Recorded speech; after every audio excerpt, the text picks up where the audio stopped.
Dalam nama Bapa dan Putra dan Roh Kudus. Amin. Tuhan beserta kita. Tuhan Allah Bapa kami yang ada di surga, kami bersama-sama menghadap hadirat Tuhan, senantiasa kami memuji dan memuliakan nama-Mu serta bersyukur kepadamu karena begitu besar kasih kepada kami semua. Terima kasih ya Bapa, Engkau telah berkenan mengumpulkan kami di gereja ini untuk mengadakan sosialisasi Pedatum bersama tim Pedatum dari Keuskupan. Kami mengetahui segala kelemahan kami, maka kami serahkan kelemahan kami di dalam tangan Tuhan. Semoga kami semua dapat mengikuti acara ini dengan baik, dengan benar. Kau mampukan kami semua dalam acara ini. Kami mohon berkat secara khusus kepada tim yang akan mendampingi kami. Semoga dapat dengan sabar mendampingi kami untuk melaksanakan aplikasi Pedatum. Bapa Tuhan yang Maha Baik, senantiasa kami mohon berkat untuk kami semua. Kristus Tuhan dan pengantara kami. Amin. Kemuliaan kepada Allah Bapa dan Putra dan Roh Kudus. Seperti pada permulaan, sekarang, selalu dan sepanjang segala abad. Terpujilah nama Yesus, Bunda Maria dan Sang Yesus. Sekarang dan selama-lamanya. Sang Lukas. Doakanlah kami. Amin. Dalam nama Bapa dan Putra dan Roh Kudus. Amin. Kita dengarkan sambutan dari Pastor Bapak.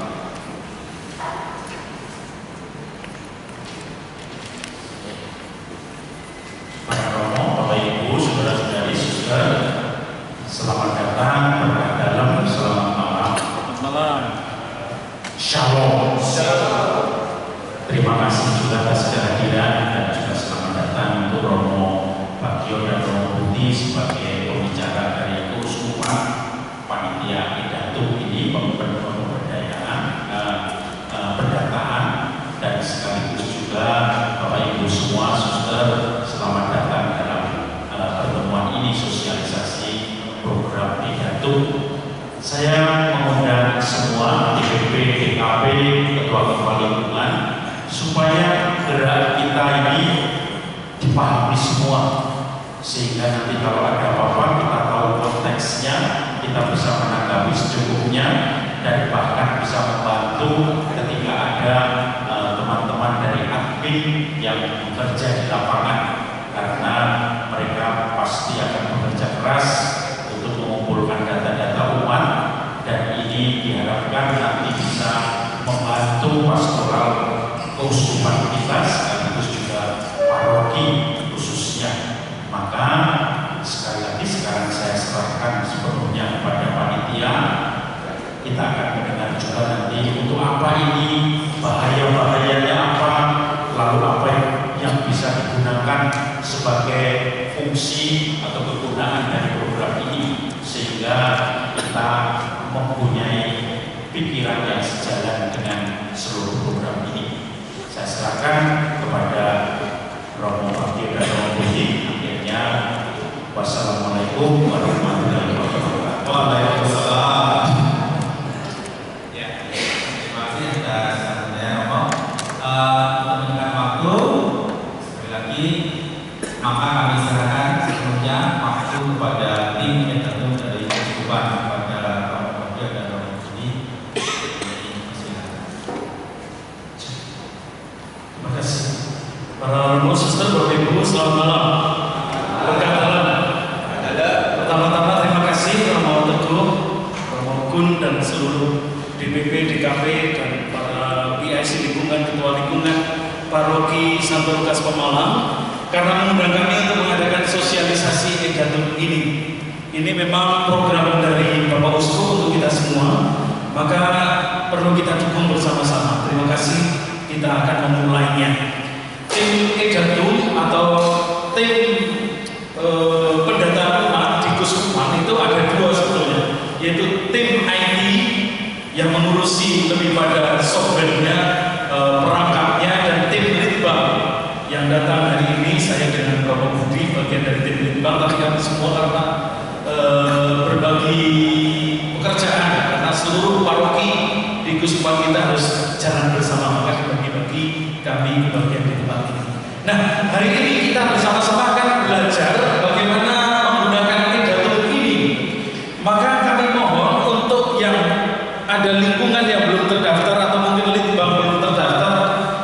silakan mengisi kertas ini. Tadi sudah diedarkan, saya kira sudah semua, semoga ya. Mengisi kertas ini supaya nanti akan kami daftarkan. Nah, prosesnya apa? Pertama, kita akan mencoba memahami edatum ini dulu. Kita akan memahami, lalu kita akan melihat bersama-sama, baru kita akan mempraktekkan supaya lebih efektif waktunya.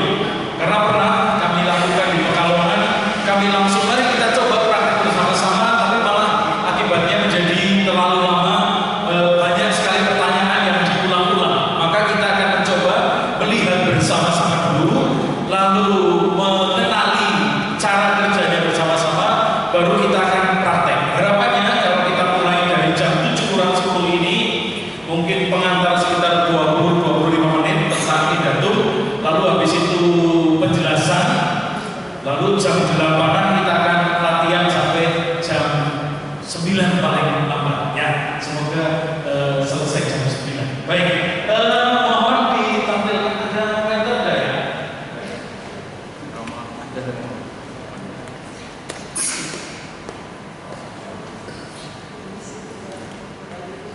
Terima kasih. Nah, edatum ini kerangkanya adalah pastoral berbasis data yang menjadi keputusan dari Sinode Diocesan Keuskupan Purwokerto bahwa kita strategi pastoralnya adalah mengembangkan pastoral berbasis data. Sebetulnya ini bukan sesuatu yang baru. Kita sudah bertahu kalau mengatakan pastoral mesti berbasis data, tapi seringkali kita sudah punya datanya, lalu tidak tahu mau diapakan, mau digunakan untuk apa data itu. Nah, kita akan mencoba memulai kembali memanfaatkan data sesungguhnya sebaik-baiknya untuk menjalankan pastoral kita. Maka edatum ini kerangkanya adalah dalam rangka pastoral berbasis data. Apa itu pastoral? Kita mulai dari pastoral dulu. Ini cara majunya ini ya. Oh, ke sana ya.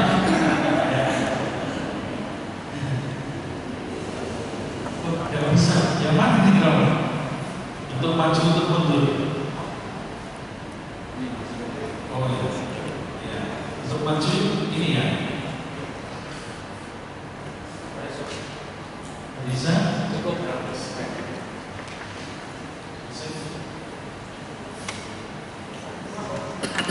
Apa ini? Ya.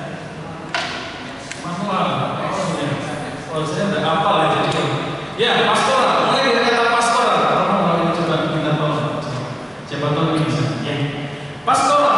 Pastoral adalah sebuah tindakan mungkin kecil ya. Kelihatan tidak dari belakang ya Pak ya? Kelihatan ya tulisannya ya. Kalau tidak di zoom. Pastoral adalah semua tindakan yang lahir dari dinamisme iman gereja yang bertujuan untuk memberikan kepada setiap orang sesuai dengan kebutuhan spiritual mereka. Semua tindakan yang dilakukan muncul dari dinamika iman gereja karena iman kita dalam rangka memberikan pada setiap orang kebutuhan spiritualnya, itu disebut sebagai pastoral. Ya, itu disebut sebagai pastoral. Nah, next. Setiap keputusan, maka setiap keputusan untuk membuat sebuah tindakan itu hanya bisa disebut pastoral. Sebuah keputusan hanya bisa disebut pastoral kalau menjawab kebutuhan umat, kebutuhan spiritual umat. Sebuah keputusan yang kelihatannya saleh sekali, tapi tidak menjawab kebutuhan spiritual umat, itu tidak bisa disebut keputusan pastoral. Itu mungkin hanya ya keputusan strategis tertentu. Ada alasan-alasan bahwa ini supaya gereja kita ramai, supaya gereja kita dikenal dan sebagainya. Tidak sungguh-sungguh pastoral. Kalau pastoral mesti menjawab kebutuhan umat. Maka pentinglah untuk mengetahui kebutuhan setiap umat, kebutuhan pastoralnya umat itu apa? Karena pasti berbeda-beda. Kebutuhan pastoral umat Pekalongan berbeda dengan umat Malang, berbeda dengan umat Tegal, berbeda dengan umat Brebes. Karena karakternya berbeda. Ambil contoh, kalau Romo Budianto, pastor paroki Brebes, mengatakan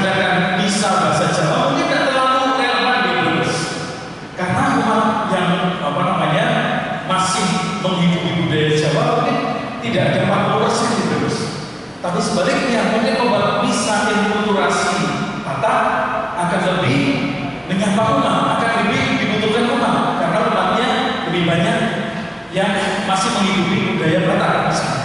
Nah itu menunjukkan bahwa betapa pentingnya kita mengenali setiap pribadi dan kebutuhan pastoral mereka. Next.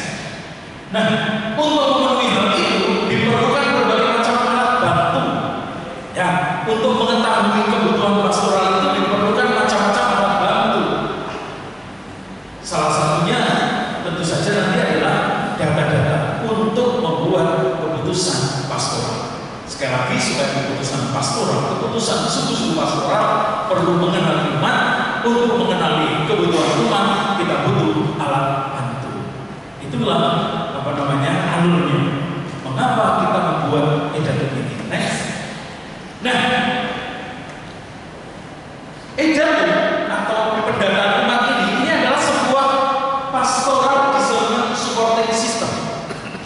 Pastoral discernment supporting system atau sebuah sistem alat bantu ya, alat bantu untuk diskresi pastoral. Alat bantu untuk kita membuat keputusan pastoral.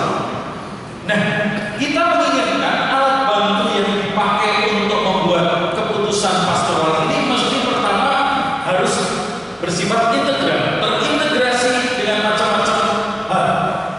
Tidak datanya hanya sepotong-sepotong gitu, bukan, tapi sebuah data yang integral, yang lengkap, yang mencakup bidang yang cukup luas gitu. Maka ada integrasi, harus integral. Yang kedua, selain integral adalah next, berkelanjutan, tidak bisa sepotong-sepotong. Dan di sini meskipun bukan hanya kami, tetapi kita harus meminta maaf kepada umat mungkin karena pernah dalam sejarah keuskupan kita itu juga membuat sistem data umat, tetapi tidak berkelanjutan. Pernah dibuat pertama kali dulu zamannya Romo Budi pernah membuat di Prayitno dengan Budianto, pernah membuat sebuah sistem, tapi ternyata tidak berkelanjutan, digantikan dengan sistem yang dibuat oleh Romo Paul Hendro bersama timnya di Stikom, tapi tidak berkelanjutan. Lalu sekarang kita membuat sesuatu yang baru lagi. Pertanyaannya, apakah ini akan berkelanjutan atau tidak? Jangan-jangan kita membuat lagi tidak berkelanjutan. Nah, disinilah kita memastikan, tentu saja kepastiannya tidak 100% karena hanya Tuhan Allah yang pasti. Tapi paling tidak kita bekerja sama dengan Keuskupan Agung Semarang, bekerja sama dengan tim IT untuk memastikan bahwa sistem ini mesti berkelanjutan. Ada yang membackup, bukan hanya 1-2 orang, bukan hanya proyeknya Romo Budianto misalnya. Kalau proyeknya Romo Budianto pindah atau ganti petugas, nanti ya tergelam. Nah, ini sistem ini diusahakan menjadi sebuah sistem yang berkelanjutan, sehingga siapapun orangnya sistem tetap jalan. Maka kita bekerja sama dengan Keuskupan Agung Semarang untuk melaksanakan sistem ini. Beberapa keuskupan itu saling bekerja sama. Keuskupan Agung Jakarta mereka menggunakan program yang namanya BIDUK. BIDUK itu basis data umat Katolik, tapi program itu dibuat oleh BINUS, lalu bekerja sama dengan BINUS, lalu yang mengerjakan dalam tanda petik program itu adalah BINUS. Lalu ya kita berarti hanya memakai programnya orang. Sedangkan kalau yang kita mengikuti program Keuskupan Agung Semarang, program buatan dari Keuskupan Agung Semarang juga dilaksanakan di ND, Keuskupan Agung ND juga sama, Keuskupan Agung Samarinda juga sama dengan program yang sama dengan kita, sama-sama dari Semarang. Dan ini kita mengelola sendiri, servernya juga kita kelola sendiri, bukan diletakkan pada sebuah organisasi di luar gereja. Nah, ini berkelanjutan. Next. Yang ketiga, itu real time. Kita membutuhkan data yang real time. Maka nanti kita akan membuat edatum ini bukan sensus. Edatum ini bukan sensus. Ini adalah data umat. Data umat yang bersifat real time. Saat ini juga. Sehingga kalau tiba-tiba pastor Parwi tanya kepada ketua lingkungan berapa jumlah umat lingkungan saat ketua lingkungan bisa langsung menjawab. Saat ini jumlahnya 103. Loh, kemarin 104, di malam ada meninggal 1 misalnya. Jadi kita tahu persis data real time berapa jumlah umat yang lulus SMP usia tapi usianya di atas 20 tahun lulus SMP. Kamu bisa bertanya begitu, kenapa? Mungkin dalam situasi pandemi, lalu bisa dibayangkan orang yang lulus SMP mungkin tidak work from home. Kalau orang yang lulus perguruan tinggi atau mungkin bisa bekerja dari rumah karena dia di kantoran. Kalau SMP mungkin sektornya informal. Kalau pandemi kayak gini misalnya gitu ya, informal pasti terdampak, dia tidak bisa bekerja apa-apa. Lalu Romo bisa mengetahui jumlah umat yang kayak gitu, kira-kira orang-orang ini terdampak, lalu bisa dicari jalan keluarnya. Contohnya itu adalah real time. Yang berikutnya visioner. Tentu saja program ini mesti visioner, sesuai dengan visi keuskupan kita, sesuai dengan arah yang ada dituju. Maka yang dikumpulkan datanya ya sejauh ini yang kira-kira relevan dengan visi kita. Tentu nanti ke depan akan bertambah, mungkin ada update, ada pembaruan arahnya dalam visioner. Dan berikutnya adalah pastoral. Sekali lagi, tujuan dari tujuan dari pendataan umat ini adalah sebagai pastoral supporting system. Artinya sebagai sarana bantu dalam mengambil keputusan pastoral. Maka harus bersifat sungguh-sungguh pastoral, harus bersifat sungguh-sungguh untuk mengetahui apa sih sebetulnya arahnya kebutuhan rohani, kebutuhan spiritual dari umat. Lalu berikutnya kita akan melihat sapaan dari Bapak Uskup tentang edatum ini. Silakan kita. Yang saya hormati dan kasih para romo, suster, pater bunda, bapak ibu, dan kaum muda serta anak-anakku sekalian di Keuskupan Purwokerto.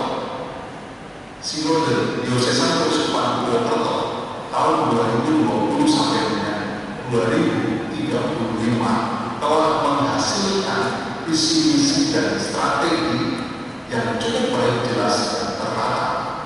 Salah satu strateginya adalah pertobatan pastoral, sehingga sangat bijaksana dan tepat guna kita perlu melaksanakan pastoral berbasis data yang baik, benar, akurat, serta apresiatif. Sinode Diocesan Keuskupan Purwokerto mengamanatkan pastoral berbasis data.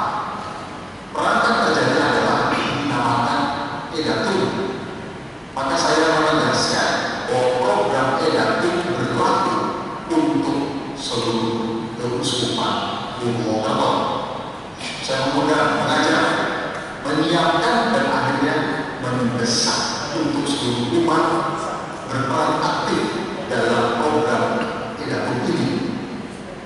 Silakan kalau ini melaksanakan program ini, ikuti tata cara yang diperlukan dan kembangkan semangat handayani, melek dan ramah teknologi dan informasi.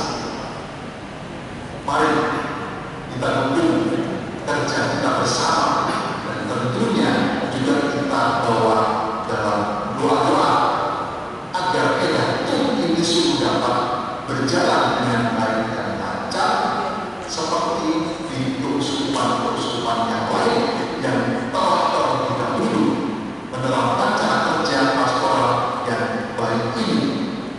Dan semoga Tuhan memberkati semua karya-karya rohani sosial di Keuskupan Purwokerto tercinta ini. Berkah dan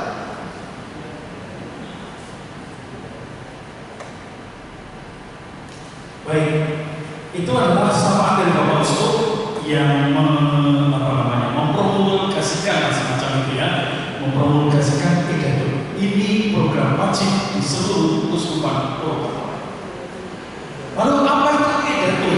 Tadi dikatakan edatum. Edatum Keuskupan Purwokerto. Edatum itu dari kata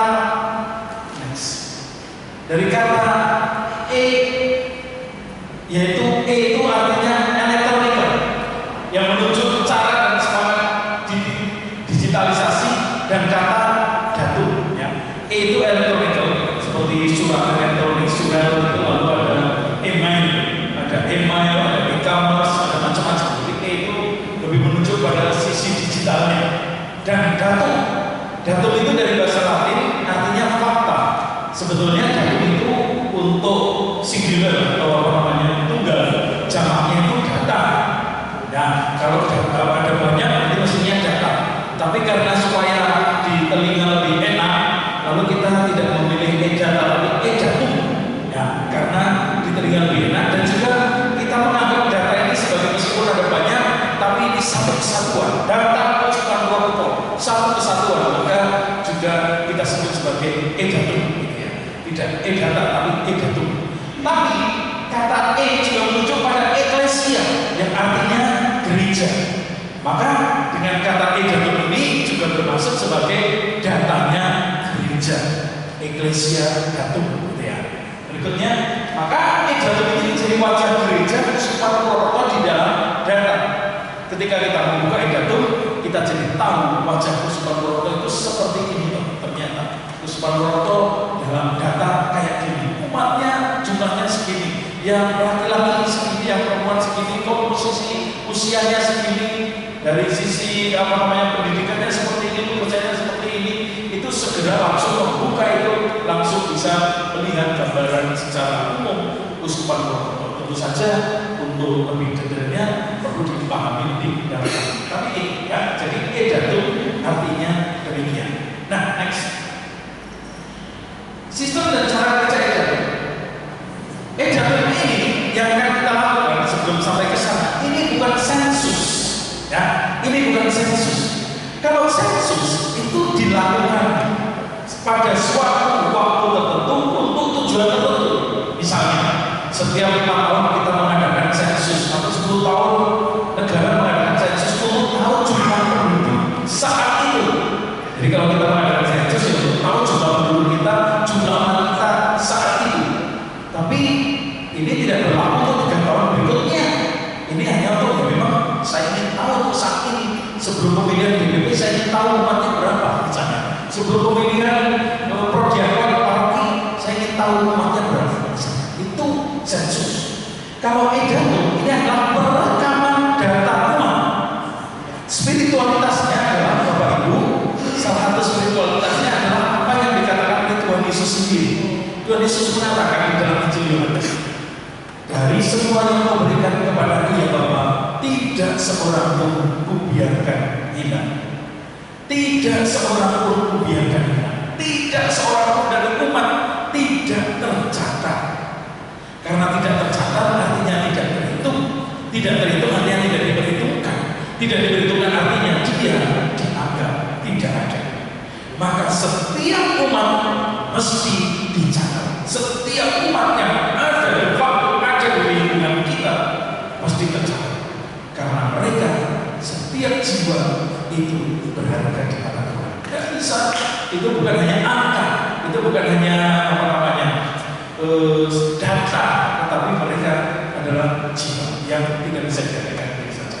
Nah, cara kerjanya ini adalah integrasi antara data umat dan data sakramen. Yang ada di lingkungan, setiap lingkungan mendata umat, sedangkan sekretariat paroki menduplikat data sakramen yang diterima di paroki ini. Jadi kalau sekretariat pasti sudah tahu bahwa yang namanya buku baptis, buku perkawinan, macam-macam buku sakramen itu mesti diduplikan. Nah sekarang tidak hanya diduplikan dalam arti difotokopi, tapi diduplikan dimasukkan ke dalam sistem e-datum ini. Sedangkan di lingkungan, setiap lingkungan mendata data umat, bukan data sakramen. Data umat mencakup pekerjaan, usia, tanggal lahir, hobi, keterampilan, kondisi tubuh, pekerjaan, profesi, macam-macam hal. Data umat. Lalu bagaimana bisa nyambung antara data umat di lingkungan yang dimasukkan oleh lingkungan dengan data yang dimasukkan oleh sekretariat? Yang menyambungkan adalah nomor baptis. Maka nanti lingkungan itu tidak akan tanya kamu dibaptis tanggal berapa. Itu urusan kamu dengan sekretariat. sekretariat. Tapi supaya data ini nyambung, perlu disambungkan dengan nomor baptis, yaitu kamu dibaptis di paroki mana, buku berapa, nomor berapa. Itu penting.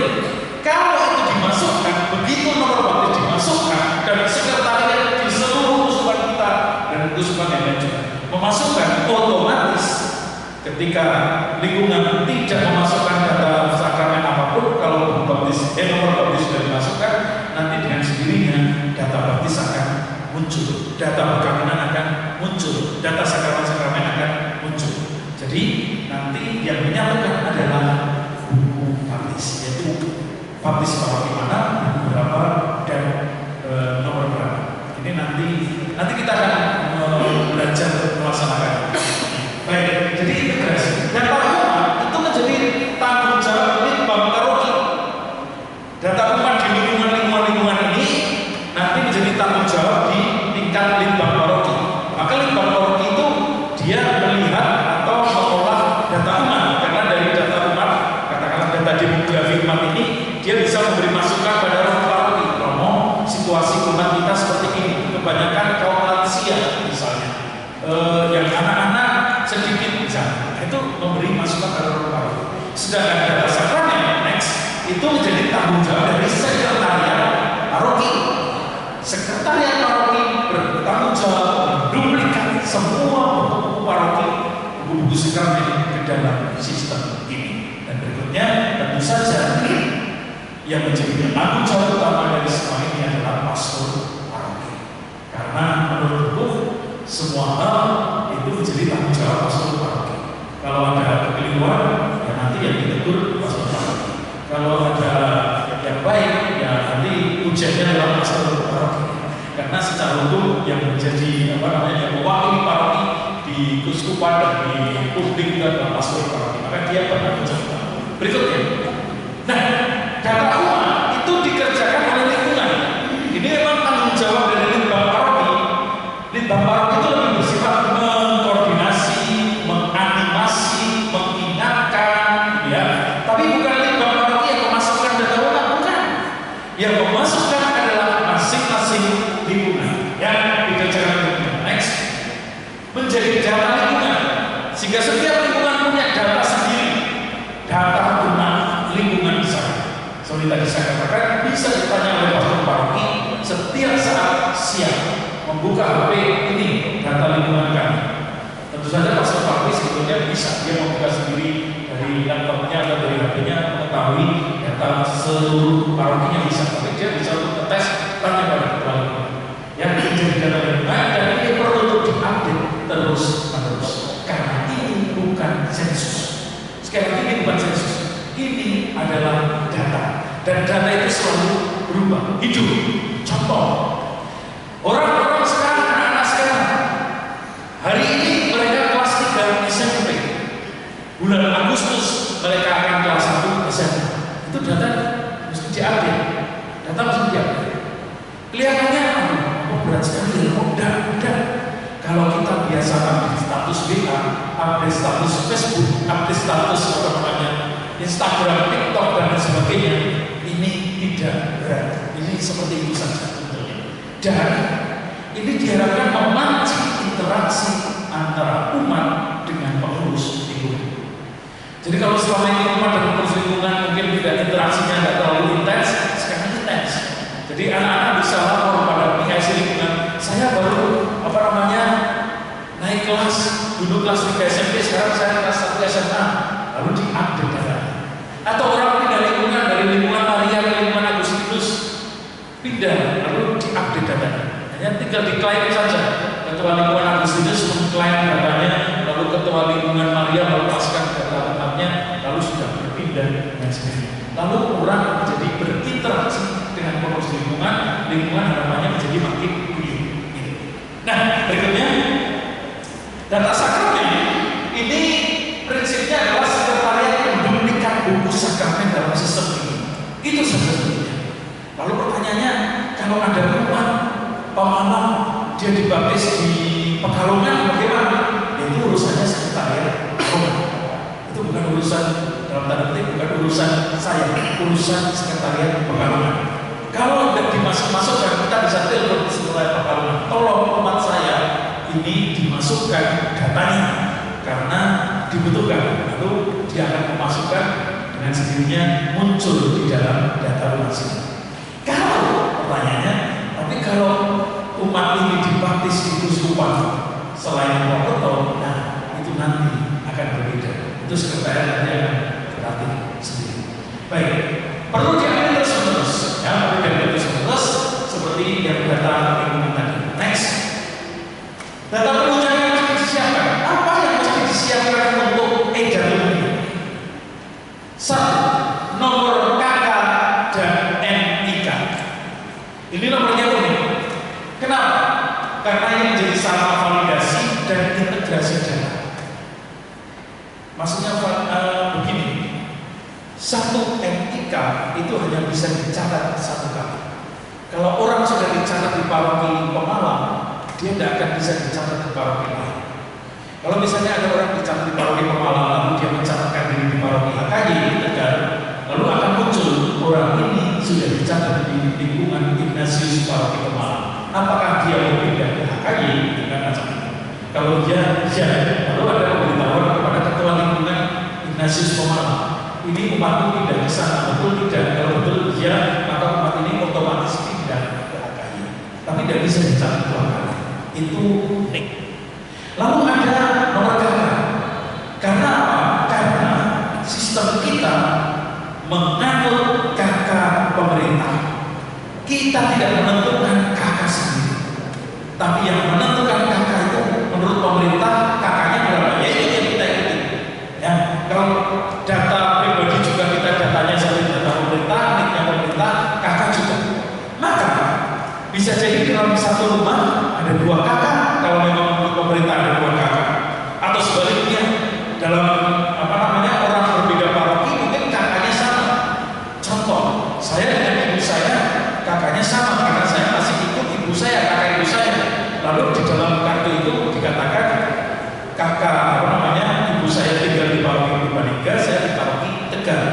Bisa diprint di dua-duanya karena saya berhak untuk kakak di Tegal.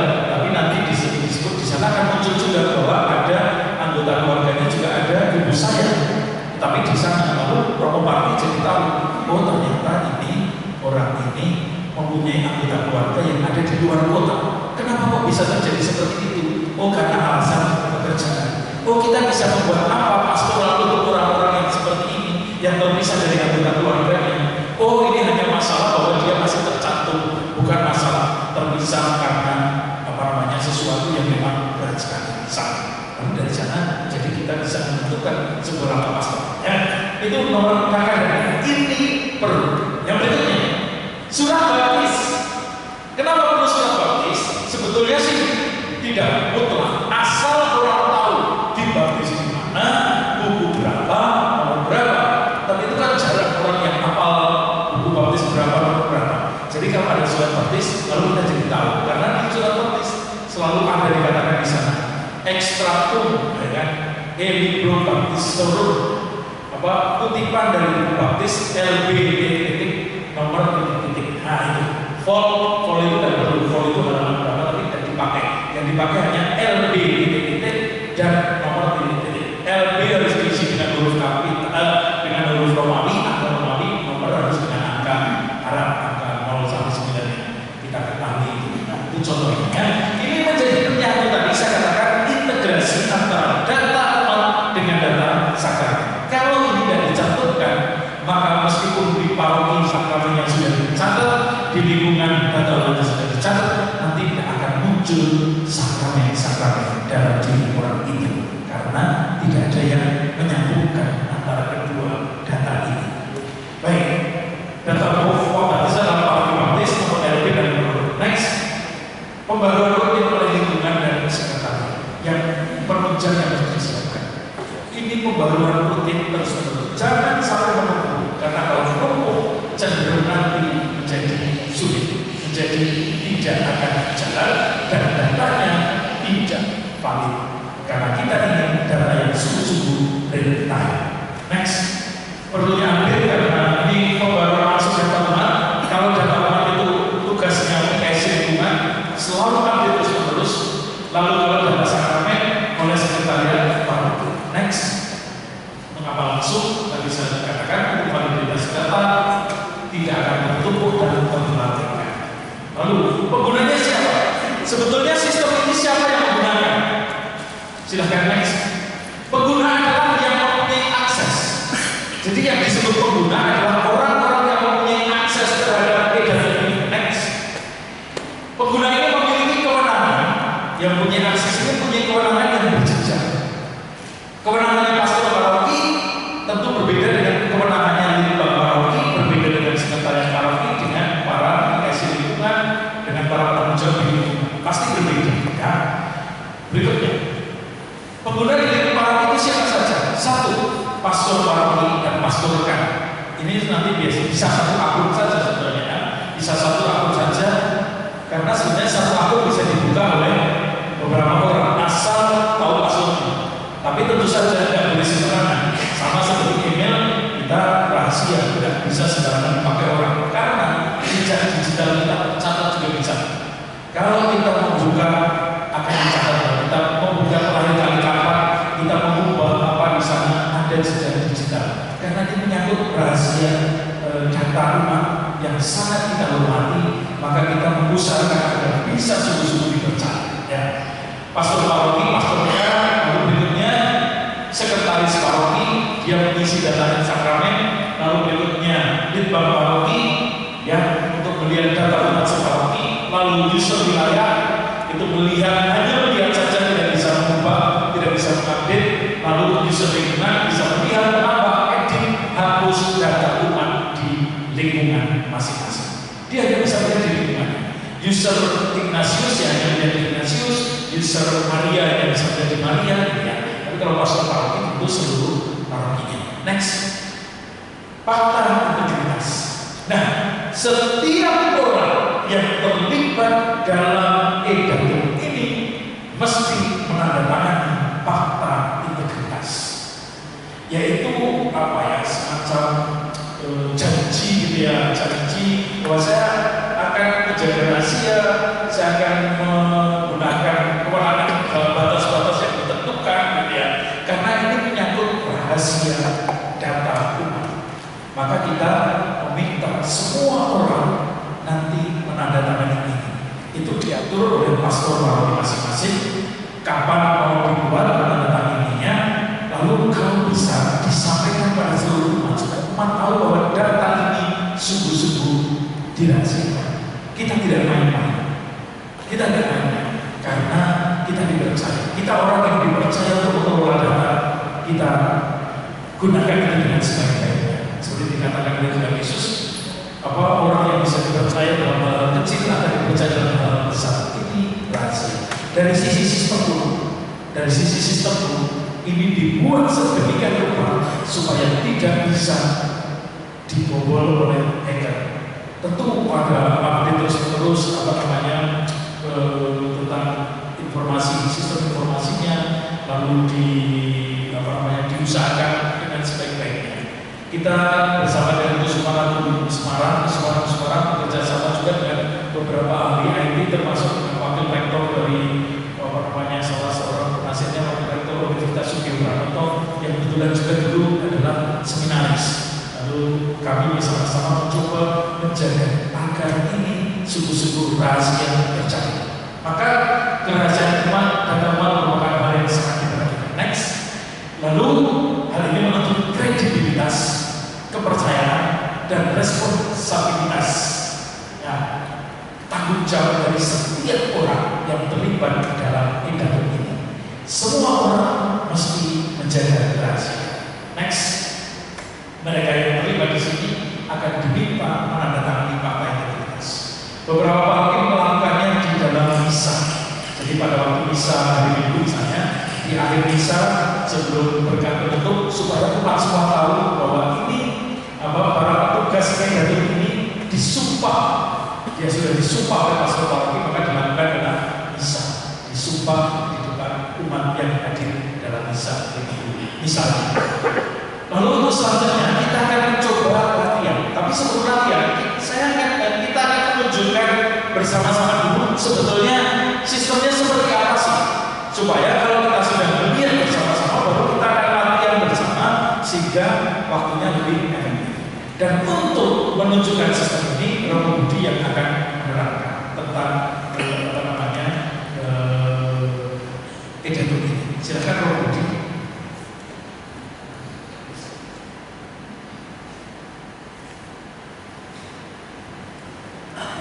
Dari apa yang disampaikan Romo Bagio tadi, apakah ada pertanyaan Bapak Ibu?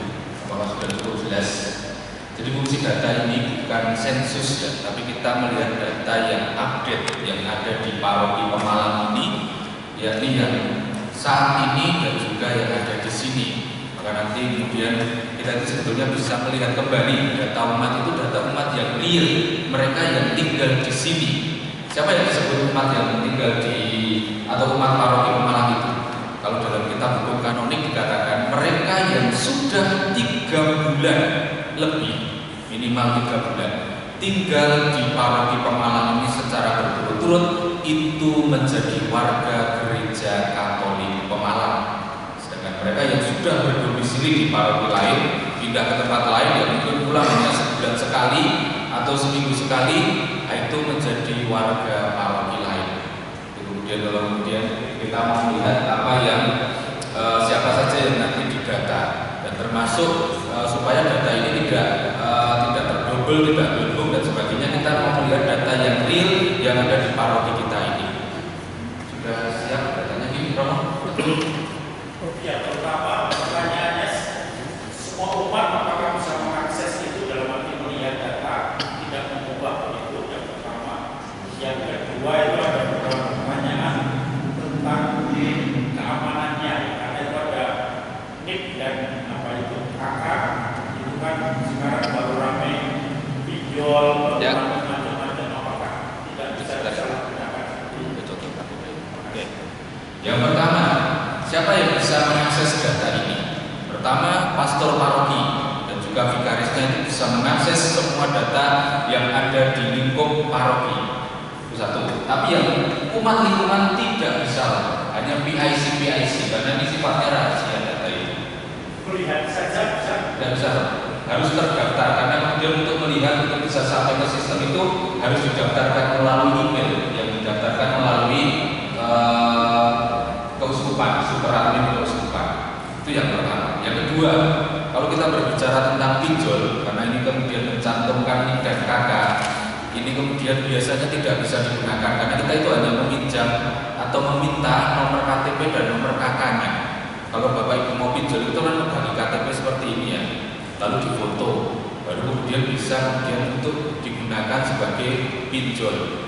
Maka untuk mengantisipasi hal itu, kalau nanti ada umat yang kurang percaya bahwa datanya disalahgunakan, diminta saja nomor KTP dan nomor KK-nya saja. Jadi kita tidak meminta foto KTP dan foto KK, tetapi nomor KTP dan nomor KK-nya. Kalau memang umatnya kurang yakin bahwa data ini akan disalahgunakan. Jadi seperti itu. Ada pertanyaan lain? Nah ini yang bisa melihat siapa? Pastor paroki jelas seluruh umat yang ada di wilayah parokinya. Sekretariat paroki itu nanti bisa menambahkan, mengedit termasuk data-data sakramen secara detail. Maka tugas memasukkan data-data sakramen itu menjadi tugas dari sekretariat supaya nanti seragam. Lalu litbang paroki itu juga bisa melihat, menambahkan, mengedit dan menghapus data umat yang ada di paroki, termasuk menambahkan PIC lingkungan itu bisa untuk litbang paroki. Kalau di paroki ini belum ada litbangnya, mungkin bisa dibentuk atau panitia ad hoc atau siapa, nanti bisa ditunjuk orang-orangnya. Bisa wilayah itu hanya di wilayahnya. Kalau dia wilayah Ignatius ya hanya wilayah Ignatius, tidak bisa melihat wilayah yang lain, misalnya Maria atau melihat wilayah yang lain atau stasi yang lain, itu tidak bisa. User lingkungan tadi sudah saya katakan ya, untuk umat yang ada seluruh lingkungannya, wilayah itu maksudnya stasi ya. Ini misalnya ketua stasi, tapi dia hanya viewer, tidak bisa menambahkan, tidak bisa melihat. Kalau dia mau menambahkan atau melihat, nanti dijadikan sebagai admin lingkungan. Jadi misalnya stasi Taman Sari itu namanya apa? Pelindungnya stasiun Taman Sari pelindungnya apa? Yohanes. Dia kemudian dijadikan admin lingkungan Yohanes. Sedangkan ketua stasiunnya kalau mau didaftarkan bisa, tapi dia tidak bisa menambahkan dan mengedit, hanya sebagai viewer, melihat saja. Oh, ini sudah bertambah, ini sudah berkurang dan sebagainya. Next, masih ada lagi. Oke, kita sudah. Next, terus untuk selanjutnya terus. Nah, oke, kita akan belajar bagaimana menggunakan init dan limit. Minta tolong masuk ke web.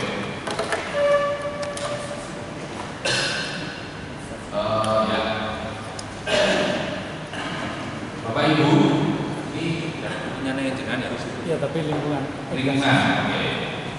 Nanti kita latihannya nanti kan, tapi silakan mencermati layar dulu supaya nanti kita tidak bingung dalam waktu mengisi, sehingga menjadi jelas. Bagian yang ini pertama di atas itu manual. Manual itu isinya apa saja? Manual itu nanti ada beberapa bagian. Itu kayak semacam tuntunan atau cara-cara bagaimana kita itu nanti menginput data. Contoh, misalnya yang data umat itu tolong bikin tambah umat. Enggak. Karena ada manual data umat tambah umat.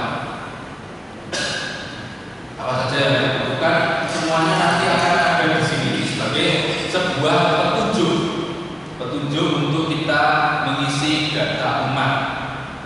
Jadi di bagian manual itu nanti kalau kita mau belajar, silahkan mencermati bagian manualnya. Lalu silahkan pilih umat.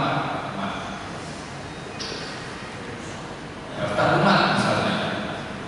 Daftar umat karena belum ada, maka kita akan mencoba mengisi. Silahkan lihat di sini. Tambah umat. Tambah umat. Ini kemudian harus dipilih warga negaranya mana. Dia WNI atau WNA. Silahkan pilih WNI. Indonesia jelas. Silahkan masukkan nomor KTP. Misalnya nomor KTP-nya saya 34. Ya oke. Ya 34. Yang mungkin 16 nomor. Oke. Lalu nomor kartu keluarganya. Ini semua wajib diisi ya nanti ya. Ya oke. Terus tanggal lahir. Tanggal lahir ini bisa diketik misalnya 04 strip 04 1 strip 1998. Oke. Terus pilih kelamin misalnya wanita. Lalu cek apakah sudah ada data ini. Belum. Kalau belum sampai bagian data ini, silakan kemudian kita menambahkan. Pilih dengan jelas dengan utara. Lalu pilih paroki. Ini adalah paroki Santo Lukas karena yang didaftarkan di sini, yang ada di sini adalah untuk mengisi data di paroki Santo Lukas. Misalnya pilih wilayahnya paroki. Pilih wilayah lingkungannya mana? Santo Ignatius. Nama lengkapnya misalnya Antonius Budianto. Oke. Ini sesuai KTP ya. Nama lengkap ini sesuai KTP. Sesuai yang tertulis di KTP. Lalu agama Katolik, lalu nama baptis silahkan diketik Antonius. Jadi disesuaikan dengan nama KTP. Lalu sudah belum? Lalu tempat lahir Pemalang. Tanggal lahir tadi 04 strip 04/1/98. Jenis kelamin betul. Wanita. Golongan darah kalau ada silahkan ketik salah satu A atau B. Sukunya di sini ada bermacam-macam suku. Nah, nanti silahkan dipilih tujuannya apa? Tujuannya ketika nanti kita memilih suku itu, setelah data masuk semua, kita bisa melihat di bagian statistik jumlah umat yang ada di Pemalang ini berapa? Oh 1100. Etnisnya yang Tionghoa berapa, yang Jawa berapa, yang Batak berapa, yang Flores berapa, sehingga dari situ kemudian akan membantu langkah pastoral kita. Nah ternyata yang Pemalang ini banyak orang Tionghoa, kok gak bisa masuk Jawa, berarti tidak kontekstual dengan keadaan umat. Contohnya seperti itu. Atau di sini banyak orang-orang yang dari timur sana, atau banyak yang Jawa-Jawa, berarti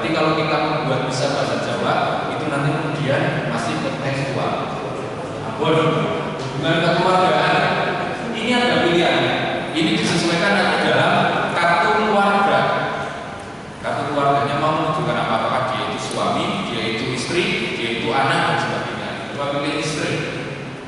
Lalu status perkawinan. Status perkawinannya jaga, jangan menikah. Turun ke bawah lagi, baptisnya itu nanti dari yang ini ya, saya tertarik dalam ya. Baptisnya itu atau diisi sekalian. Apa? Baptis yang bagian bawah ini. Oh iya ya. Diisi sekalian kalau ada tahu ya. Pilih paroki baptis misalnya Pemalang. Oke, Pemalang. Lalu buku baptis ini selalu diisi dengan angka Romawi 1, 2, atau 3. Pilih 1 coba. Pakai Romawi. Nomornya bawahnya 2, 3, 4 contohnya. Oke, statusnya ini harus diisi karena nanti kalau mati berarti harus kita tentukan tanggal kematian. Jadi statusnya masih hidup. Masih hidup. Status hidupnya belum dipilih. Masih hidup. Oke. Tujuannya apa?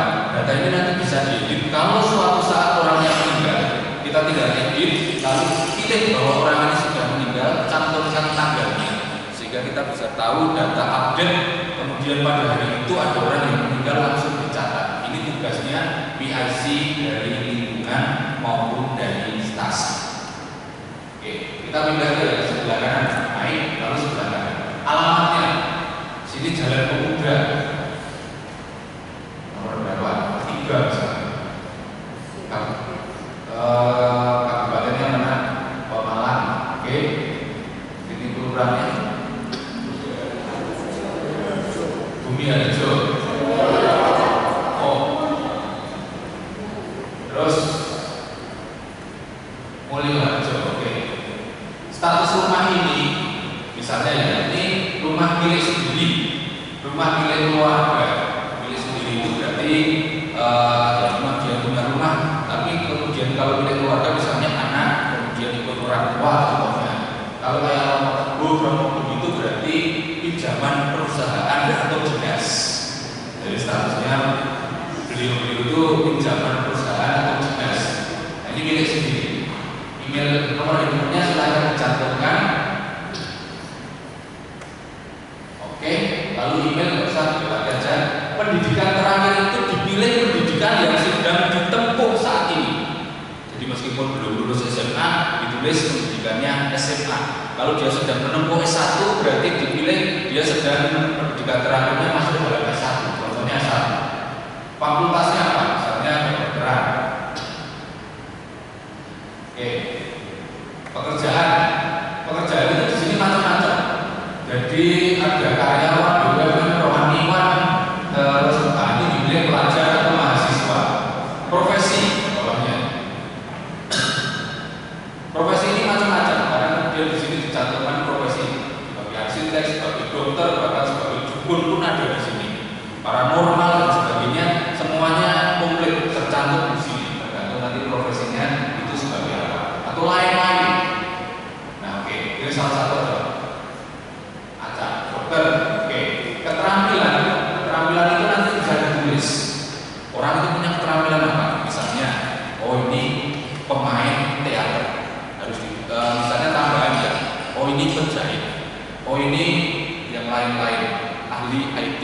Tujuannya apa? Nanti kalau kemudian kita mau melihat data yang ada di PowerPoint itu, kemudian mencari orang-orang yang mempunyai kualitas atau kemampuan tertentu, kita tinggal buka data ini. Tidak perlu misalnya tidak perlu kita repot-repot cari tanya ke sana kemari, tapi dengan melihat data itu profesi atau kemampuan mereka itu sudah terlihat. Misalnya pianis ya, contohnya. Kondisi tubuh itu ada berbagai macam. Normal, disabilitas umum, disabilitas bicara, autis, kemudian ODGJ, disabilitas intelektual dan sebagainya. Tapi yang normal. Tujuannya apa? Tujuannya melihat bahwa kemudian kalau nanti ada penderita yang mereka yang mempunyai kondisi tubuh yang tidak normal itu, apakah kita akan membuat gereja itu menjadi ramah disabilitas atau tidak? Ini salah satu masukan bagi pastoral selanjutnya. Lalu apa yang mau dibuat dengan hal itu? Status ekonomi itu ada 2, sejahtera dan prasejahtera. Ukuran sejahtera itu ya sudah bisa makan 3 kali, punya tempat tinggal, bisa mendapatkan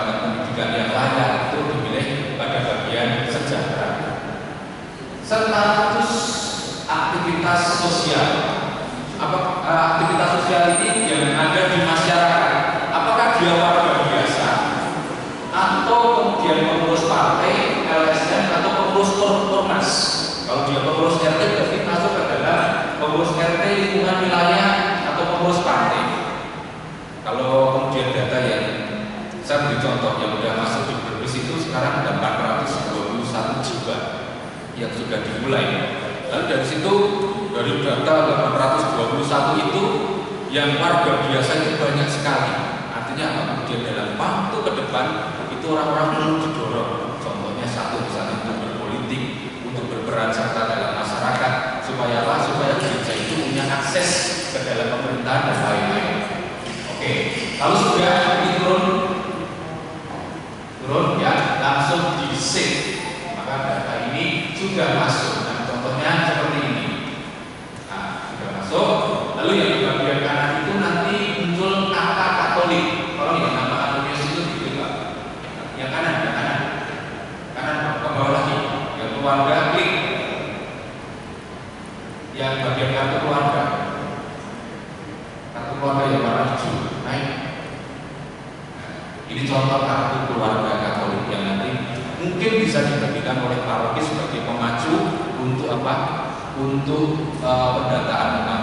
Yang perlu kita ketahui apa? Bapak Ibu, di Keuskupan Medan Jakarta untuk syarat nikah, syarat krisma itu sudah diminta kakak Katolik bagi yang yang menikah dengan orang yang ada di luar Keuskupan Purwokerto ini. Maka ini juga penting bagi kita semua.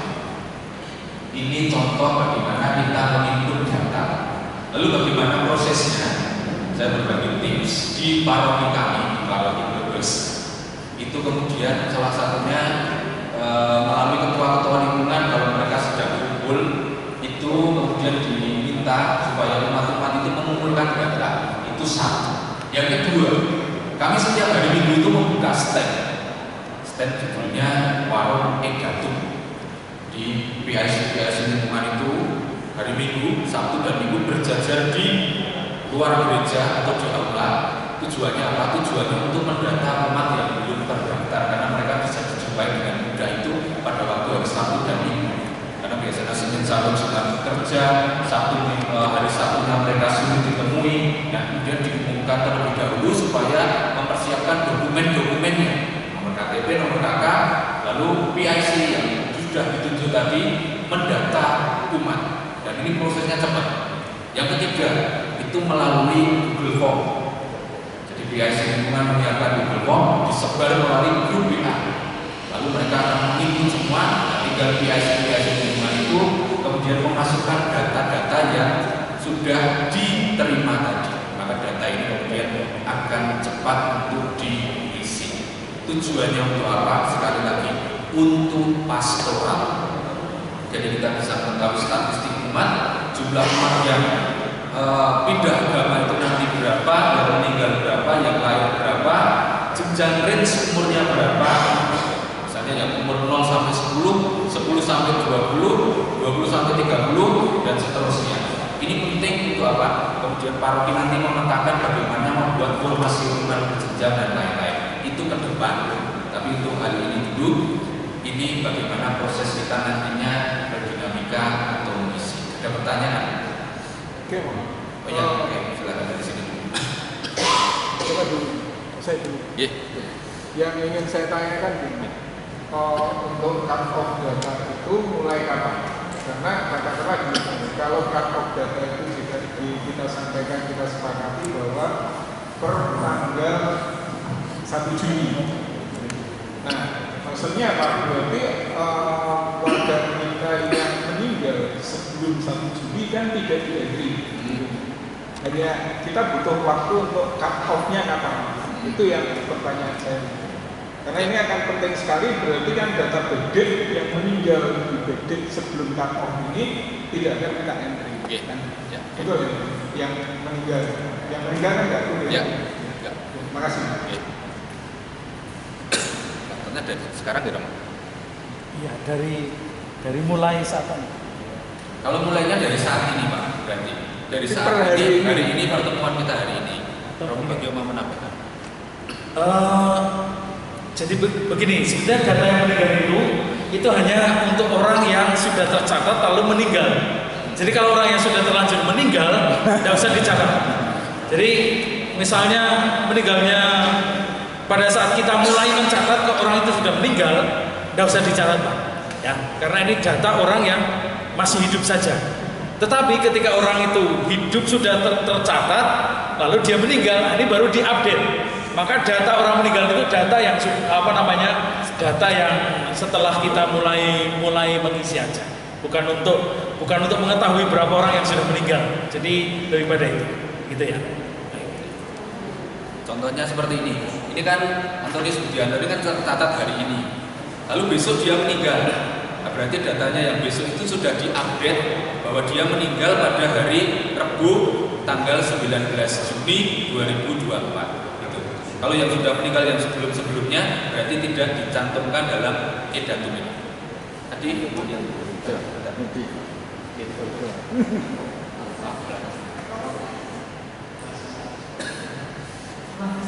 Romo, saya mau seandainya ada data ganda yang masuk, apakah akan tetap terinput atau ada mekanisme yang menolak misalnya data tidak bisa itulah fungsinya kita meminta nomor KTP dan nomor KK supaya data itu tidak double, tidak ada data ganda. Jadi tidak akan ada data ganda dengan menginput nomor KTP dan nomor KK. Kalau misalnya nanti saya warga lingkungan Ignatius dalam perjalanan waktu saya pindah ke lingkungan Maria, berarti dari PIC lingkungan itu nanti bisa langsung meminta datanya supaya ditarik pindah ke lingkungan Maria. Tidak perlu data yang di sana dihapus tapi dipindah, lalu lingkungan sana meng-approve atau menyetujui sehingga sudah terupdate di lingkungan Maria itu. Jadi ini tidak akan ada double data. Maksud saya ketika menginput itu ada kan nomor kata itu kan segitu banyak ya angkanya. Kalau misalnya salah input itu dari awal sudah tertolak atau masih tetap bisa supaya. Kalau salah biasanya itu tidak masuk ya. Input ya. Tapi masuk bentar. Biar Romo Bagio menunjukkan terlebih dahulu.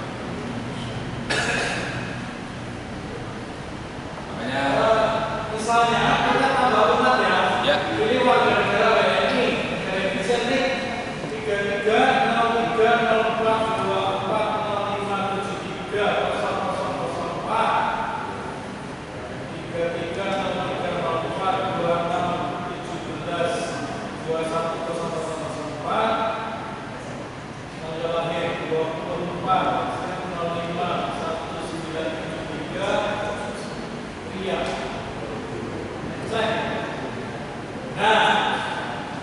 ternyata jalan ini sudah tercatat sebagai parokia KY, maka tidak bisa kita memasukkan lagi. Ya. Jadi kalau nicknya sudah masuk, ketika Anda memasukkan nick yang sama, lalu akan ditolak, akan muncul seperti itu. Okay? Jadi harus teliti ya PIC lingkungan dalam menginput nomor KTP dan nomor KK-nya supaya datanya nanti jelas. Nah, seandainya orang ini ternyata saya kemarin memang di HKY, tapi saya sekarang tinggal di Pemalang, di lingkungan Anda. Terus saya bilang, saya dicatat gitu kan. Terus dengan melihat, oh kamu sudah dicatat di HKY. Oh ya betul, kemarin saya dicatat di HKY. Berarti jangan klaim nanti tinggal di sana, permintaan klaim di pojok itu ada hijau ini ya. Permintaan klaim, lalu nanti ketua lingkungan saya yang lama, dia akan approve. Kalau dia approve, langsung data ini sudah masuk menjadi umat lingkungan jenengan. Kalau belum di approve ya belum. Lalu kalau belum di approve mungkin telepon saya, suruh kamu telepon ketua lingkungan yang lama supaya approve. Gitu ya. Oke.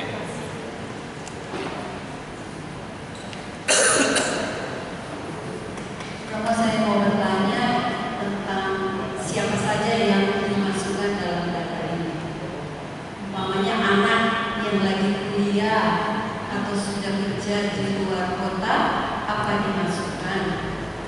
Atau suami, istri, atau anak yang bukan Katolik beragama lain. Kalau di lingkungan saya soalnya banyak ya pasangan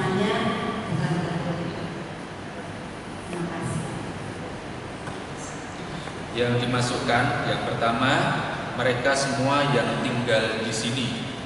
Artinya kita karena mau melihat data yang valid yang ada di tempat kita, maka mereka semua yang sudah 3 bulan, minimal 3 bulan berada di sini secara berturut-turut, itu yang pertama dimasukkan. Sedangkan mereka, misalnya dari keluarga saya punya anak, lalu anak saya itu kuliah di luar kota, lalu dia pulang hanya sebulan sekali atau sebulan 2 kali, itu sebetulnya tidak dimasukkan ya Romo ya, tidak dimasukkan ke dalam data, karena nanti kemudian ini tidak menjadi data real umat yang ada di paroki Pemalang ini. Tetapi biar dia kemudian mendaftarkan di sana sehingga tercatat di sana juga bisa. Tapi yang tercatat di sini. Nanti kalau dia kembali ke sini, bekerja di sini, menetap di sini, baru dicatat di sini.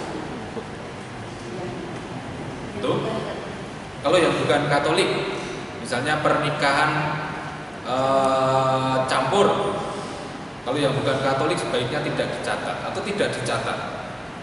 Karena ini data umat Katolik ya, bukan data umat yang tidak Katolik. Nah, kita mau melihat jumlah data umat Katolik yang ada di paroki Pemalang itu. Itu. Kalau bagi ada tambahan?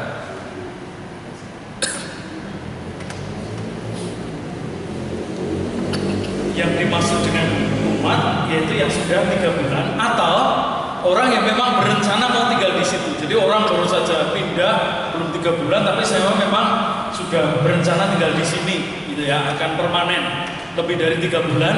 Saya meminta dicatat, ya dicatat juga, ya. Jadi misalnya ada orang karyawan di di suatu pabrik di sini, dia datang dari luar kota, lalu jelas-jelas akan tinggal di sini, minta dicatat, dicatat. Lalu yang keluar kota, biarlah dia dicatat di paroki sana dan diberitahu, tolong kamu nyatat ke sana. Ini sambil kita mengedukasi keluarga kita, umat kita gitu ya. Di mana kamu berada lebih dari 3 bulan, catat, toh gratis, dan itu membuat ketua lingkungan dan roh paroki senang kalau ada orang memunculkan diri di sana. Meskipun mungkin tidak akan aktif sekali, itu soal berikutnya. Tapi yang penting nyatet gitu. Nyatet, catat saja. Nanti kalau pindah, catat lagi ke tempat dia pindah gitu, ya. Karena ini sederhana. Lalu membuat interaksi juga makin baik antara umat dengan pengurus lingkungan.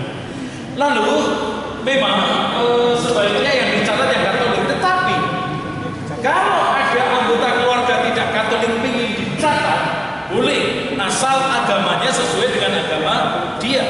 Ya, kalau Bapak Ibu lihat. Ini sih di laptop saya. Itu sebetulnya agama itu macam-macam. Ada pilihan agama macam-macam. Karena nanti orang boleh dicatat itu. Misalnya suaminya Buddha, istrinya Katolik, lalu suami mau dicatat, boleh. Tapi tulis agamanya Buddha. Nanti tidak akan mempengaruhi yang statistik umat. Karena itu akan termasuk dalam satu kantong tersendiri, kantong warga tersendiri. Kalau dia tiba-tiba jadi Katolik, tinggal ditarik saja, kan? Jadi boleh dicatat, gitu ya, macam itu. Lalu kalau orang Katoliknya, Katolik itu kan belum tentu dibaptis. Ada orang dari kecil saya ke gereja, saya ngaku Katolik, KTP saya juga Katolik, tapi belum dibaptis. Bagaimana? Katolik saja, tulis saja Katolik. Tapi kalau jelas-jelas orang itu katekumen, pilih katekumen supaya kita tahu jumlah katekumennya berapa. Tapi kalau tidak sedang katekumen, dia simpatisan dan memang mau Katolik dan memang suku-suku Katolik, tulis saja Katolik. Karena soal baptis itu kan soal status berikutnya, status hukum untuk menerima sakramen-sakramen berikutnya. Tapi soal agama itu dia Katolik, kan? Katolik tidak apa-apa. Dan dia butuh untuk dilayani secara Katolik juga, meskipun sakramen mungkin tidak menerima, gitu. Ada lagi? Saya jika ada orang yang bukan itu di sini, data yang kita lakukan itu sesuai dengan sekarang. Yang pertama, yang kedua, jika pada KTP ada salah agama, misalnya dia Katolik, tapi waktu itu Kristen,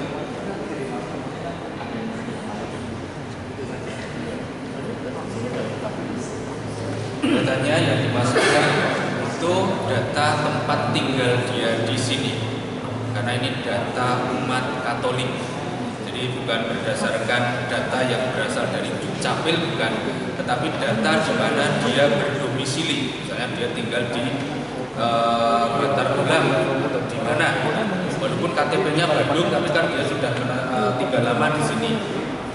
Kalau kemudian di KTP itu nanti datanya bisa Kristen, tapi sebetulnya tertulis Kristen, tapi sebetulnya dia orang Katolik, silakan tetap dimasukkan sebagai warga gereja Katolik. Jadi yang disesuaikan dengan data itu hanya nomor KTP-nya, kemudian namanya, nama yang sesuai dengan KTP tadi. Kalau dia ternyata Katolik, tulis Katolik karena ini pendataan umat Katolik. Gitu. Ya.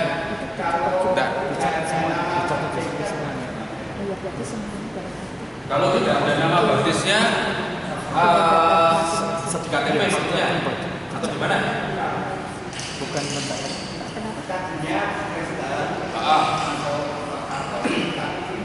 Oh, penerimaan.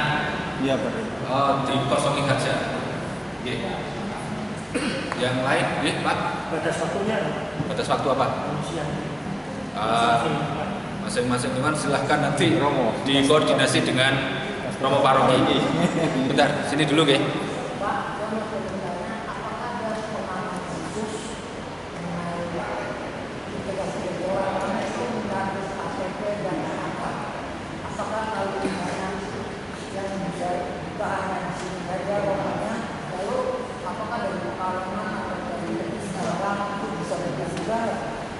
Tadi sudah saya sampaikan yang bisa mengakses hanya PIC dan kita tidak bisa lintas antar paroki. Jadi hanya PIC lingkungan yang bisa membuka data umat yang ada khusus di lingkungannya itu. Dan dia tidak bisa mengakses data umat di lingkungan lain. Kalau saya PIC Ignatius, berarti saya tidak bisa mengakses data lingkungan Maria. Dan data ini dijamin kerahasiaannya karena di dalam sistem itu sudah dilindungi dengan berbagai macam proteksi. Dan mereka yang nanti ikut dalam sebagai PIC lingkungan itu jenengan nanti harus menandatangani yang namanya fakta integritas. Jadi nanti kalau ada kebocoran data, jenengan bisa dituntut secara hukum. Jadi jangan main-main ya. Bisa dituntut secara hukum. Oke. Terima kasih waktu yang diberikan pada saya. Tolong deh. Kenapa pakai Terima kasih Romo waktu yang diberikan pada saya. Saya mengatakan Romo tentang data begini. Seandainya ada hacker ataupun Yudas Iskariot itu bisa dijebol itu apa data kita itu sangat berbahaya menurut saya. Itu langkah apa kira-kira untuk bisa mengantisipasi itu. Terima kasih. Oke, sudah. Data ini selama sampai dengan hari ini, syukur kepada Tuhan semuanya masih aman dan tidak ada yang menyalahgunakan. Dan saya kira orang-orang Katolik yang ada di sini yang kemudian dipercaya menjadi admin, saya kira juga tidak akan menyalahgunakan data-data itu. Kalaupun itu untuk pinjol, Bapak Ibu silakan cermati yang namanya pinjol itu harus pegang KTP dan fotonya, bukan hanya nomor KTP dan nomor KK-nya. Itu yang terjadi selama ini. Kalau misalnya disalahgunakan untuk pinjol ya, ini contoh yang paling sederhana. Maka sampai hari ini kami memastikan bahwa sistem ini aman. Dan saya kira juga dari Paroki Pemalang, dari Romo Paroki dan juga di BPDKP sudah memilih orang-orang yang bisa dipercaya. Kita tidak akan kemudian memilih orang-orang yang tidak bisa dipercaya untuk menginput data ini. Gitu. Ada pertanyaan lain? Yang berhak melakukan perubahan. Jadi begini Romo, saya ketua lingkungan ini kan ada masa periodenya ya. Nah, berarti begitu terjadi pergantian ketua lingkungan atau admin lingkungan, siapa yang punya hak akses untuk melakukan perubahan ini? Berarti kan harus delete. Berarti hak akses yang lama, orang yang lama ini akan dihapuskan. Betul. Jadi dia nanti tidak akan bisa melakukan akses kembali ya, Pak. Kemudian di-entry oleh petugas yang baru. Nah, ini siapa yang punya kewenangan di paroki? Apakah hanya romo paroki atau siapa? Yang punya kewenangan nanti romo paroki dan tim litbangnya yang bisa mengganti PIC lingkungan. Jadi kalau PIC lingkungannya sudah pensiun dan tidak mau melanjutkan lagi, nanti di-delete dia sebagai admin lingkungan, lalu diganti admin yang baru. Jadi tergantung masa baktinya. Terus kemudian kalau misalnya ya dalam suatu lingkungan itu ada umat yang berdomisili di situ, rumahnya di situ, tinggalnya di situ, tetapi dia tidak mau didaftar di lingkungan itu, pengennya di lingkungan lain, ya sudah nggak apa-apa, didaftar aja di lingkungan yang lain, di mana dia kemudian mau berkegiatan, di mana dia kemudian mau terlibat, mau didata sebagai misalnya umat lingkungan A atau B, padahal tinggalnya di lingkungan C. Nah, seperti itu ada yang kemudian terjadi. Nah ini kemudian biar saja didata di tempat di mana dia mau, yang penting terdaftar. Ya, diakomodir. Ada pertanyaan lain?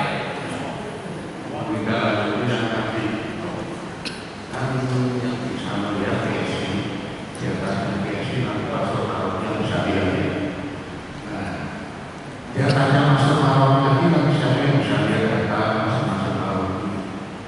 Pasti dari Uskupan. Dari Uskupan, kami mungkin ada yang diatas lagi, sampai mungkin kepimpinan di data ini kan muncul semua. Ya.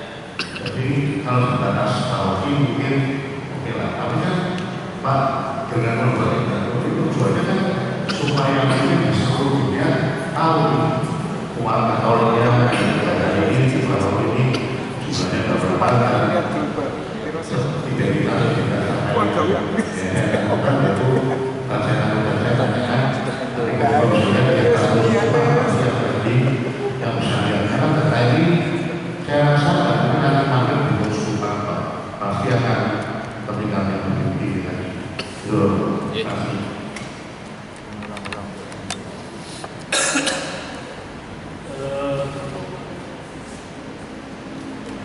Yang mempunyai, saya menjawab yang tadi Pak, ya, yang mempunyai kewenangan untuk bisa mengubah itu, litbang paroki itu bisa mengubah username, ya. Jadi mestinya kemarin itu memang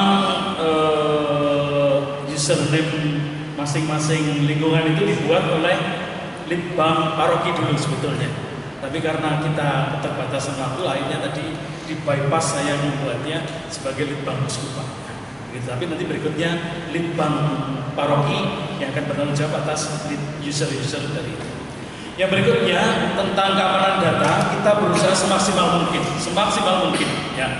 Namanya usaha semaksimal mungkin, seoptimal mungkin. Hanya Tuhan yang tahu apakah akan bobol atau tidak. Tapi semaksimal mungkin. Tetapi sebetulnya dari sisi data kita yang agak sensitif itu soal NIK dan soal nomor KK.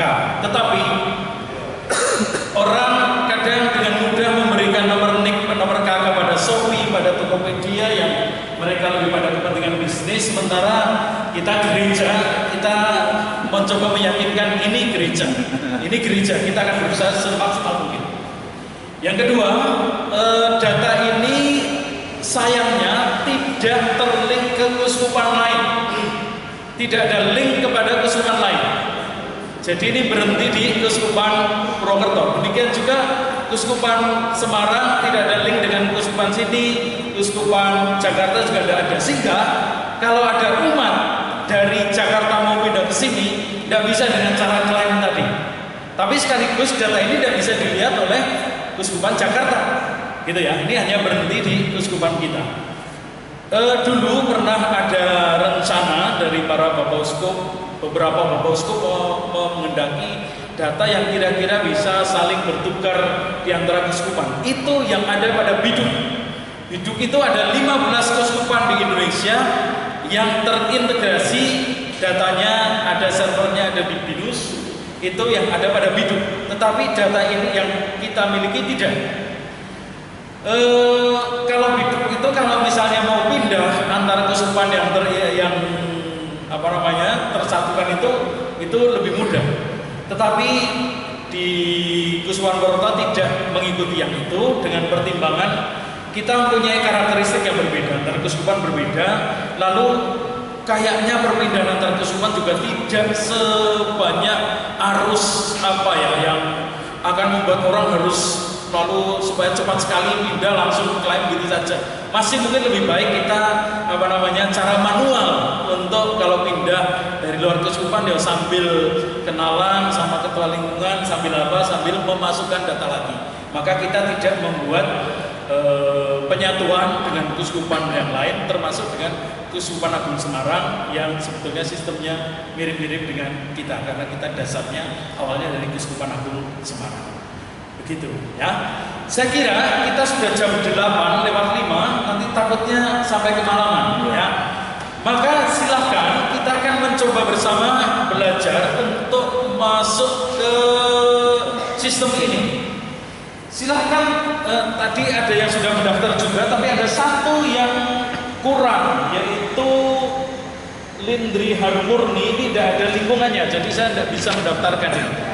Tapi yang lain ini sudah terdaftar dengan silahkan masuk ke alamat https://umat.keuskupanpurwokerto.id. Ya, masuk ke https://umat.keuskupanpurwokerto.id. Ya, lalu username-nya adalah alamat email yang didaftarkan.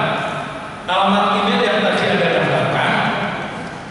Passwordnya nanti harus diganti karena password yang pertama kali adalah password yang kami buatkan. Itu wajib diganti. Password sementaranya adalah 1234567 1 sampai 8. Lalu harus diganti. Ya, silahkan masuk dengan alamat email yang didaftarkan dengan password 1 sampai 8, tetapi harus diganti sesuai dengan keinginan Anda masing-masing.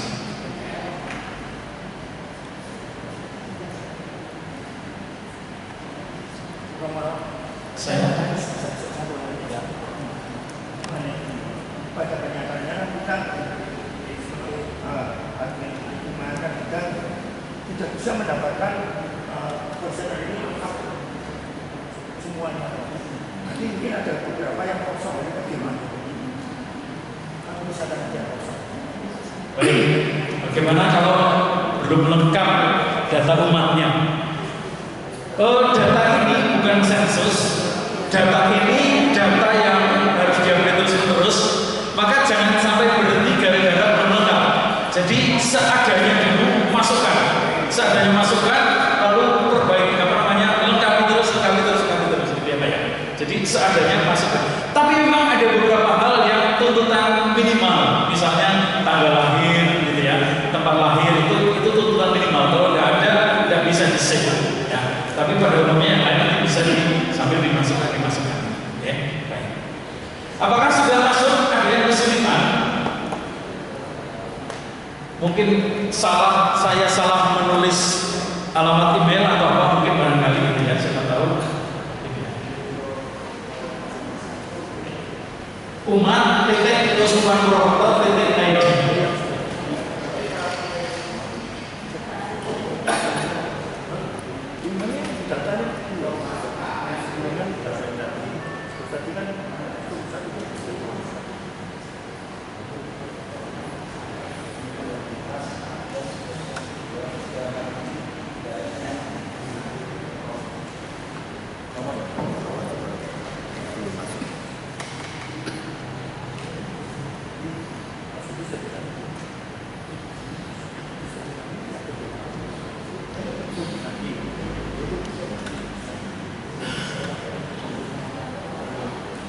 Yang sudah bisa masuk langsung ganti password.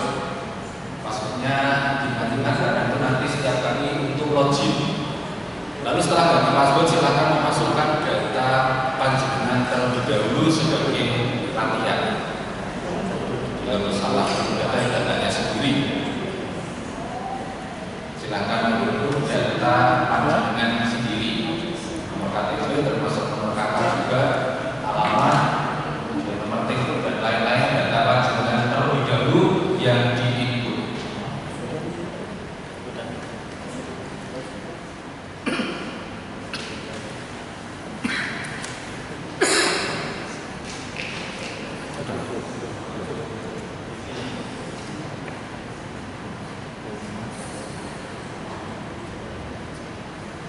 Coba masuk lagi Pak.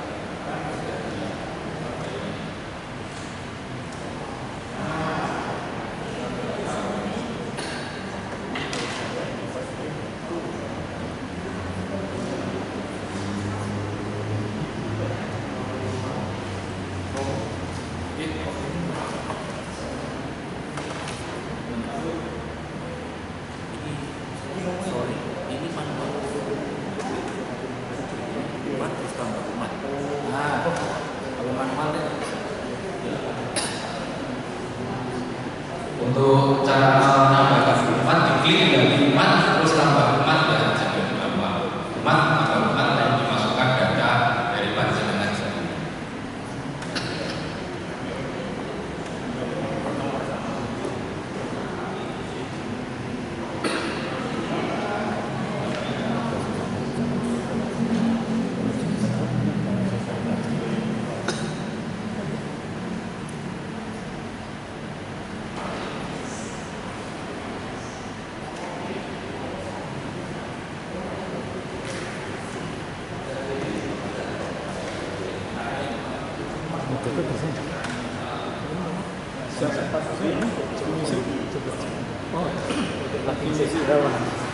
Saya hanya mau mengecek apakah bisa edit pengguna itu ya nanti ya.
Data ini mungkin bisa dalam waktu itu bisa salah, tetapi jangan khawatir karena isinya bisa mengedit, bisa edit.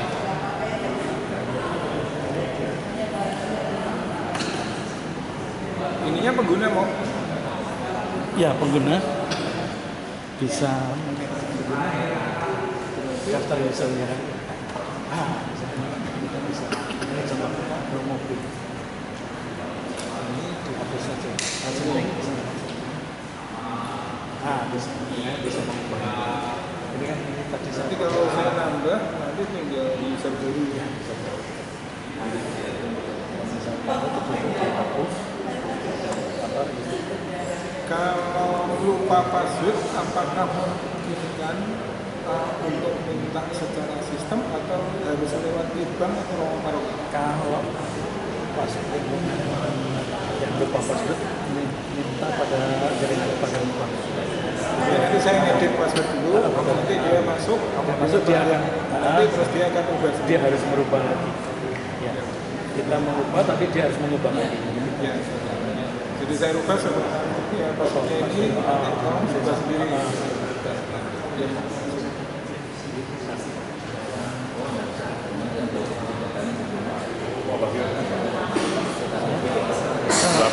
Oke, terus ada laptop yang dipakai nggak ada ya? Atau pakai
saya belum terdaftar biasanya sama PT Kadal.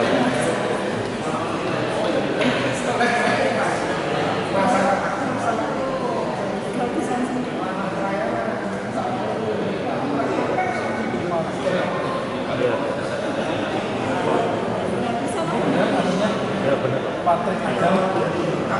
Ya coba passwordnya 1-8. Oh 1-8. Bukan password email saya. Oh, bukan.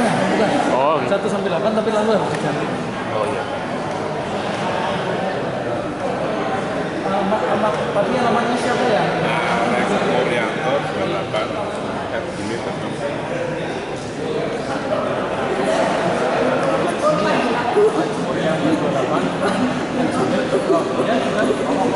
Pastinya 1-8. Pastinya angka 1-8.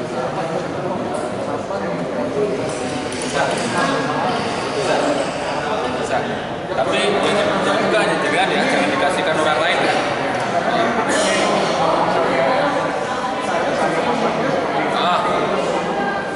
Bisa.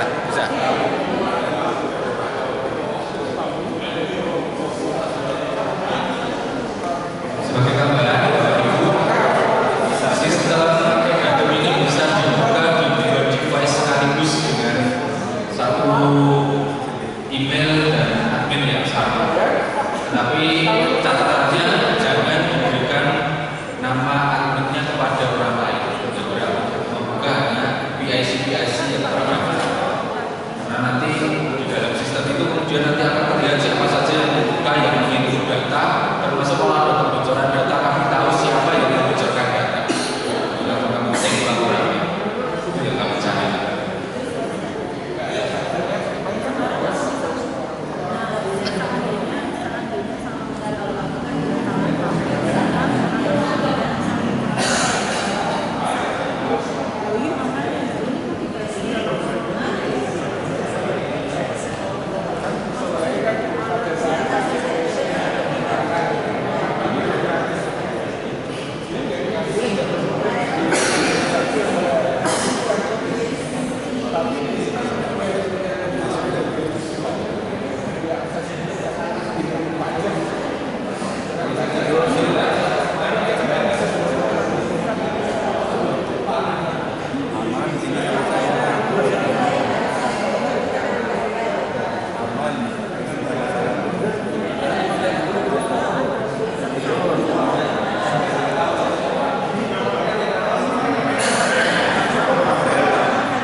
Ya.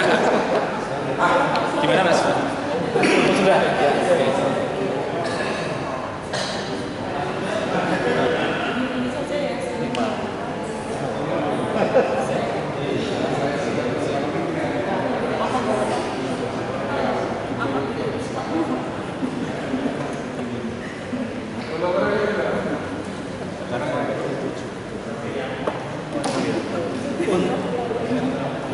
Yang saya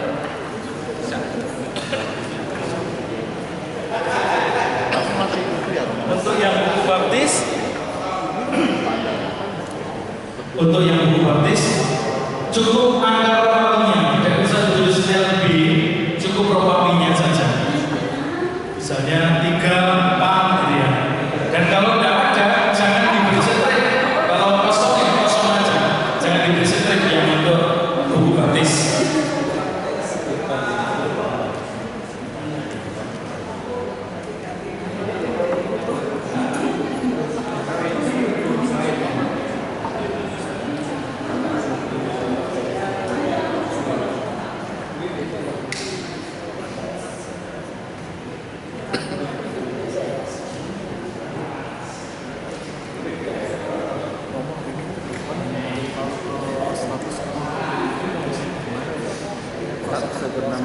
Tadi kan hanya ada 2 sejahtera prasejahtera. Sejahtera itu yang punya tempat tinggal, bisa makan 3 kali, mendapatkan pendidikan gitu.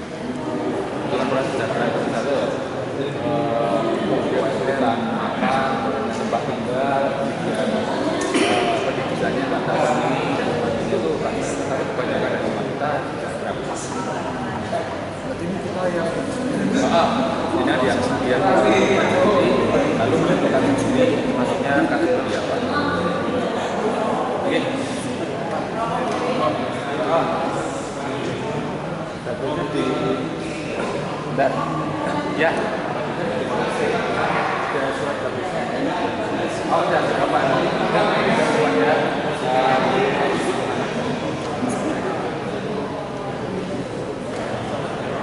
Karena nanti ada pilihannya kok baptisnya gimana.